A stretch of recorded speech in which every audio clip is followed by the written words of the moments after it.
Bonjour. Alors, aujourd'hui, je vais vous parler d'inbound marketing. C'est vrai que c'est un terme qu'on commence à entendre de plus en plus et sans forcément avoir une définition claire et précise. Alors, l'inbound marketing, c'est très simple. C'est en fait une marque qui se transforme en média. Comment cela? Eh bien, en créant un contenu de qualité, nous allons apporter une réponse aux internautes. Voilà, l'histoire est très simple.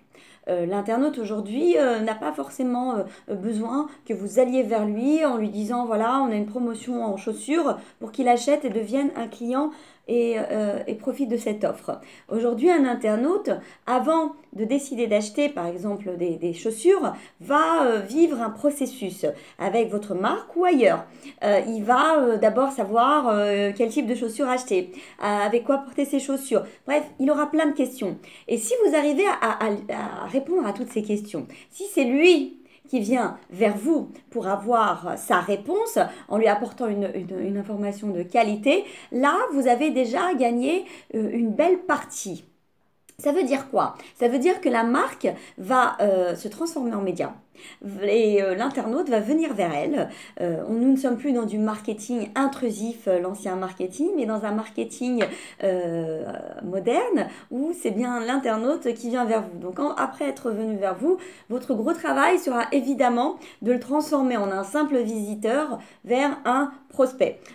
D'où cette histoire de inscrivez-vous à la newsletter, inscrivez-vous à quelque chose pour recevoir autre chose. Bref, il vous faut des informations sur lui. Une fois ces informations acquises, là, vous allez tout faire pour le transformer en un client. Par exemple, vous allez lui envoyer des newsletters, des offres personnalisées, vous allez le recontacter également par téléphone. Bref, certains moyens, qu'ils soient online ou offline, sont possibles pour le transformer en client. Mais l'inbound marketing ne s'arrête pas là. L'inbound marketing vous demande également et vous rappelle également qu'il est important de fidéliser un client. Et c'est pour ça que dans l'inbound marketing, il y a également une autre phase du parcours utilisateur qui est tout simplement la phase où il faudra le fidéliser. On lui renverra des offres, on le recontactera, on prendra de ses nouvelles. Bref, on va entretenir une vraie relation avec ce client. Et ça, c'est dans une stratégie d'inbound marketing qu'on peut le faire.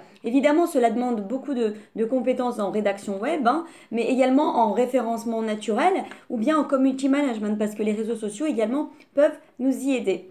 Voilà, j'espère avoir répondu un peu à votre question et je vous dis à très bientôt. Au revoir.